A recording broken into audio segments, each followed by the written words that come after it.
બોટાદમાં મોટરસાયકલ ચોરીનો ભેદ ઉકેલાયો। એલસીબી પોલીસે 3 બાઇક સાથે એક આરોપીને ઝડપ્યો। 75,000નો મુદ્દામાલ કબજે। બોટાદ એલસીબી પોલીસે મોટરસાયકલ ચોરીના 3 કેસનો ભેદ ઉકેલી નાખ્યો છે।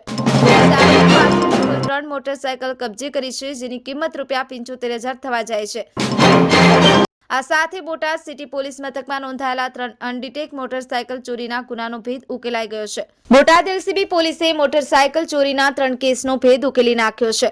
પોલીસ ઇન્સ્પેક્ટર એજી સોલંકીના માર્ગદર્શન હેઠળ એલસીબી ટીમને બાતમી મળી હતી કે પાડિયાદના અશોક ઉર્ફે પોપટ રામજીભાઈ ગાબુ પાસે શંકાસ્પદ મોટરસાયકલ છે। બાતમીના આધારે એલસીબી સ્ટાફના એએસઆઈ વીવી બોરીચા અને પોલીસ કોન્સ્ટેબલ રાજેન્દ્રસિંહ ડોડિયાએ નેત્રમ સીસીટીવી કેમેરાની મદદથી વોચ ગોઠવી હતી।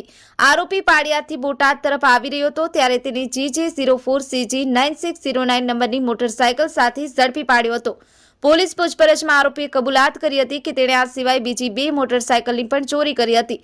પોલીસે આરોપી પાસેથી કુલ 3 મોટરસાયકલ કબજે કરી છે, જેની કિંમત ₹75,000 થવા જાય છે। આ સાથે બોટાદ સિટી પોલીસ મથકમાં નોંધાયેલા 3 અનડિટેક મોટરસાયકલ ચોરીના ગુનાનો ભેદ ઉકેલાઈ ગયો છે। ન્યૂઝ 9 ગુજરાતી બોટાદ।